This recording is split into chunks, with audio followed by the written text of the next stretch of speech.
No matter whether you believe this tragedy is the result of something paranormal or something normal and rational and explainable, no matter which way you feel, or maybe somewhere in the middle, the details of the story itself, the actual facts of the story, are horrifying.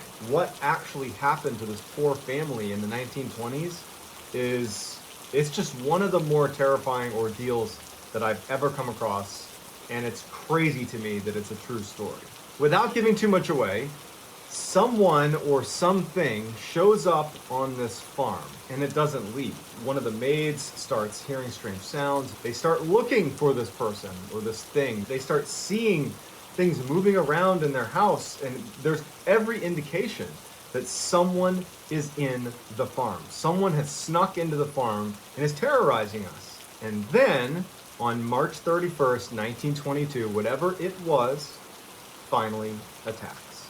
This is the story of the Hinterkaifeck murders. Before we get into today's story, if you're a fan of the dark, strange, and mysterious delivered in story format, well then my channel is the one for you. That is literally all I do on this channel, and I upload 3 to 4 times every week. So if that is of interest to you, I would ask you to gently 360 no-scope the like button, subscribe, and turn on all post notifications so you don't miss any of my weekly uploads. All right, let's dive in. Back in the 1920s, there was a farmstead called Hinterkaifeck Farm that was located in southern Germany in a very rural, isolated, heavily forested area. So the occupants of the farm were the live-in maid and the Gruber family. The Gruber family was Andreas, his wife Azelia, their daughter Victoria, and Victoria's 2 children, Joseph and Azelia as well. And everything was going fine for the Gruber family and for their farm until the winter of 1921. When some very strange things started happening on their property. The first one to notice strange things happening around their property was their live-in maid. She spent the majority of her time in the main house, and she was alone a lot of the time. And she started to notice when she was alone that she would hear tapping, what sounded like in the walls. Not someone in another room tapping, but literally something in the walls. And she would go up and she would listen, and it would still be tapping, but she couldn't make sense of it. And then she started hearing a combination of disembodied voices and footsteps in the attic. And when she started hearing those footsteps and voices coming from the attic, she ran and told Andreas to say, hey, someone's in your attic. Andreas would go up. Even though he was skeptical, he'd go up to the attic and he would look, and not only is no one there, but it was this totally open space up there. There wasn't really anywhere to hide. There was no one up there, and there was no sign of anybody having been up there. There was no food. There was nothing.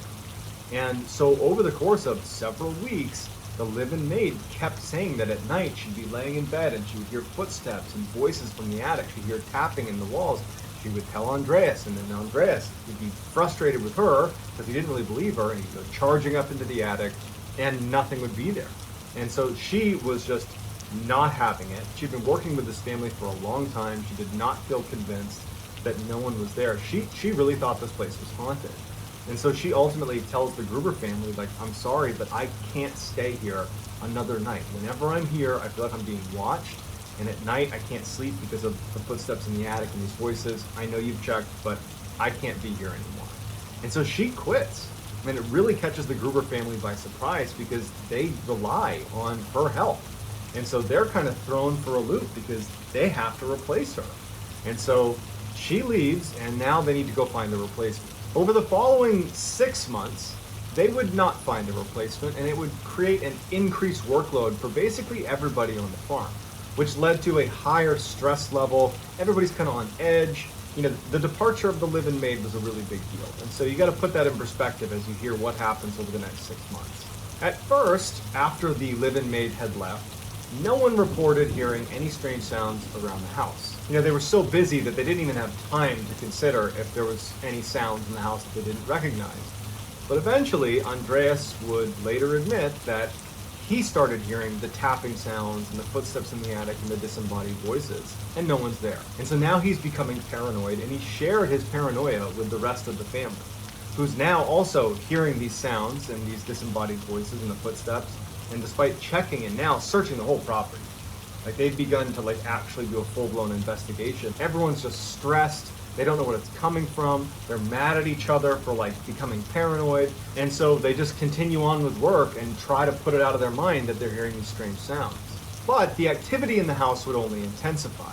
What was initially just strange tapping sounds and what they thought were disembodied voices turned into things going missing around the house. Most notably, a set of their house keys went missing. And there's only so many people there. There's really not a good answer as to why they might go missing, and they only have a couple sets. It's a big deal to lose a set of keys, and they went missing and they couldn't find them. Once the keys went missing, the family couldn't stop thinking about the strange sounds in their house and wondering if there really was someone hiding in their house. It was terrifying. And then when young Azalea, one of the grandchildren, suddenly went missing one night, the whole family is in full panic. They go out looking everywhere for her. They're yelling in the forest. They can't find her. And then finally they find her, and she has no idea how she got out, where she went, and what even happened. She just was like, I don't know why I'm here. I don't know how I got out. She was exhausted. She was confused. They brought her back to the house, and they're trying to get her to explain why you were doing that. She can't. They go back inside, and sitting on the table is a newspaper that Andreas didn't subscribe to. No one in the family had brought. No one even in the area, it would turn out, subscribed to this particular kind of obscure newspaper. And it's just sitting in their house. A couple days after that, they noticed that someone had clearly tried to break into their tool shed, which had loads of tools in there, very expensive. There was a lock on the outside, and there was very deep gashes into the metal. It looked like someone had been, hacking away at the lock to try to break it open. But they're living in a very isolated part of Germany where there isn't much ambient sound, and so it was strange to them that someone had been so violent with this lock, like hacking at this metal lock, presumably with something metal, and no one had heard it or reacted to it. None of the dogs had heard it, nothing. Which is very confusing stuff is starting to happen around the property. But it would be what Andreas sees in the spring of 1922 that pushes he and his family over the edge from general paranoia to outright panic. So Andreas wakes up in early March of 1922. There was this huge snowstorm the night before. He gets up early and he goes to the back door of his house and he opens it up, and he can clearly see that there are footprints that have walked from the forest, which is pretty far away from his property. They have quite a bit of acreage. There's footsteps that are clearly coming out of the forest all the way up to the door that he has now just opened. And he's looking down at these footprints, and there's no return set of tracks. And so he's thinking to himself, well, whoever walked up to my house came into the house. So he shuts the door and locks it, and immediately goes and wakes up his family and says, hey, why are there footprints leading up to the back door? Because there's no footprints going away. Someone came to the back door and apparently came inside. His wife, his daughter, the grandkids, no one has a clue. The maid, nobody knows. They say, hey, we've been asleep. We have no idea. So now Andreas, he's obviously thinking about the strangeness that's happened in his house over the past couple of months, and so he's worried. So he opens the door back up and he looks and he's studying these footprints, and he's like, I just don't get it. You have to turn around and walk back, otherwise you're here, you're at the house. He shuts the door and he walks around his house and looks at all of the different exits to his house.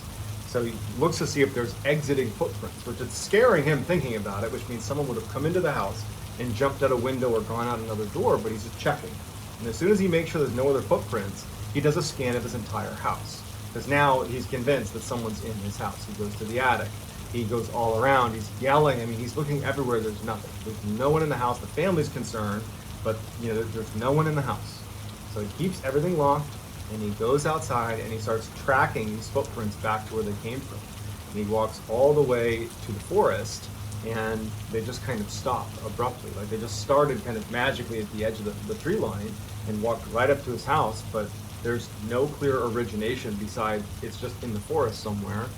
And there's also no clear sense of what happened once they arrived at the door. So after doing one more loop around his property, he goes in the barn, he goes in the shed, he goes back in his house, he's checking the attic, he's looking everywhere, and he can't find any indication that some stranger is here. He finally decides that he's going to tell someone about what's been happening at his property. And so they did have a neighbor, Lorenz Schlittenbauer, who was his closest neighbor, who was not really that close, but a couple hundred yards away. And he goes over and he tells Lorenz everything. I've been hearing sounds. My maid quit because she was hearing sounds. We looked in the attic. We couldn't find anything. Then we started hearing sounds. Keys go missing. There's this newspaper in my house. My Granddaughter's running out in the middle of the night. She's disappearing. She doesn't know what's going on. These footprints. I can't make sense of it. And so Lorenz, also not knowing what to make of it, suggests like, hey, I have extra weapons. You want to take an extra rifle and arm yourself, protect yourself? And Andreas just says, you know what? No, I'm good. I'm going to pass on the rifle. I'm probably overreacting anyways, and I'm sure we're just fine.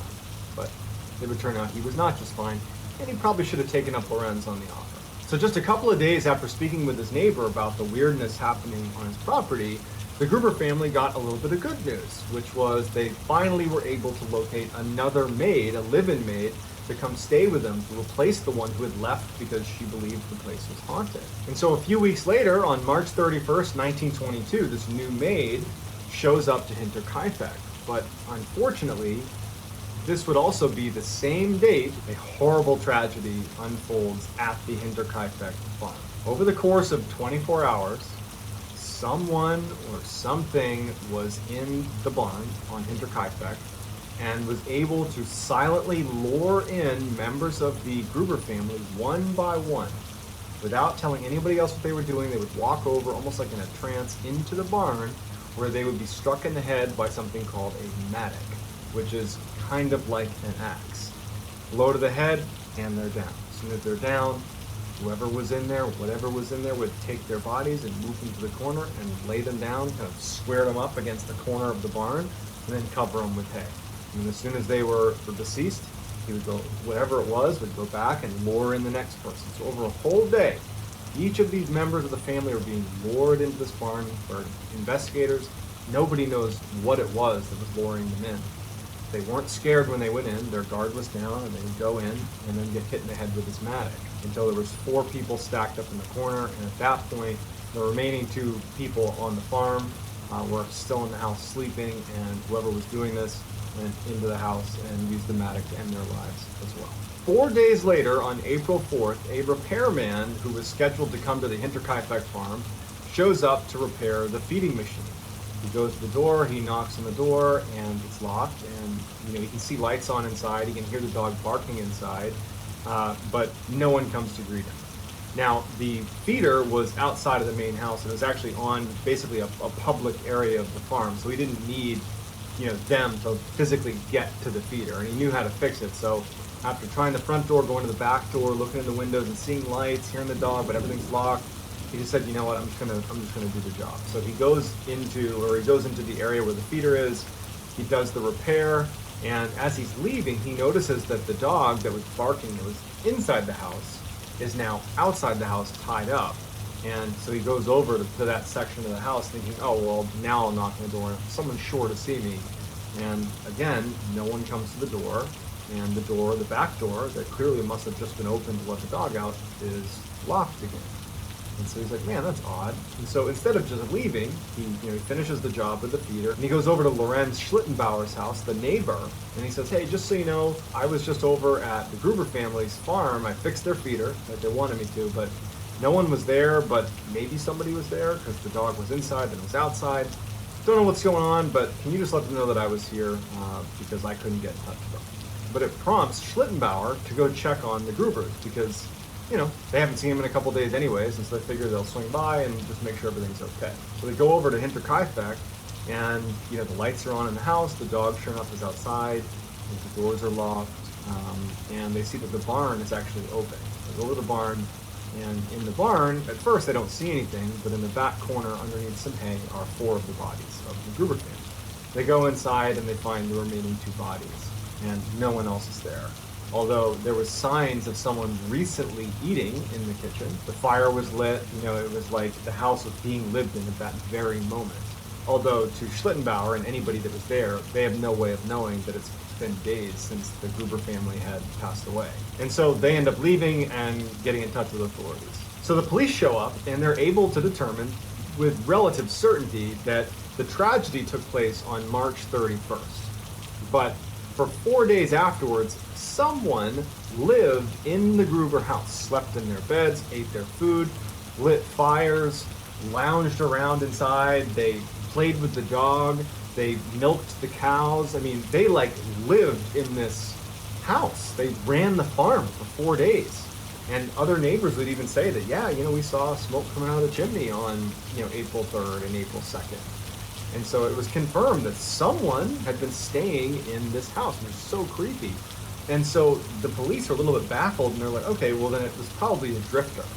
Target of opportunity, they probably saw this isolated farm, and they probably were going to rob them, stay there a little bit, and then leave. But when they searched the farmhouse, there were large sums of cash that were just out practically in the open, like barely hidden, that had not been taken. And anybody that was robbing the place would have taken the cash. And so probably wasn't a robbery, which leads maybe a crime of passion, but they were like, what's the motive?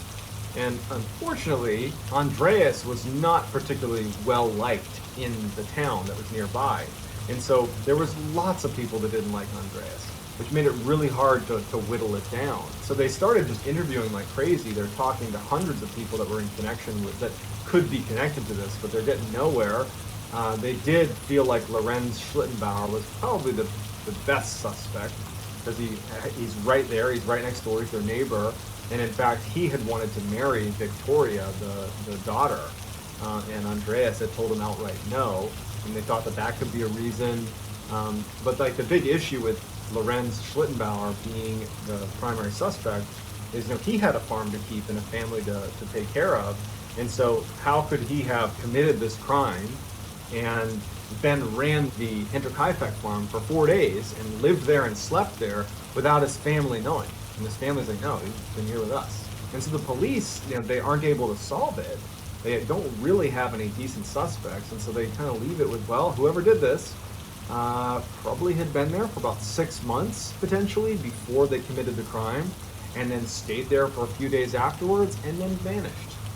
To this day, they have not been caught. And they even reopened this case in 2007. But they found that, despite the number of suspects and despite the evidence available, it just wasn't enough to provide any sort of clarity on what actually happened. So it remains a huge mystery. So like any other high-profile unsolved mystery, there are literally hundreds of potential explanations for what could have happened. But what I'm most interested in is what you all think could have happened.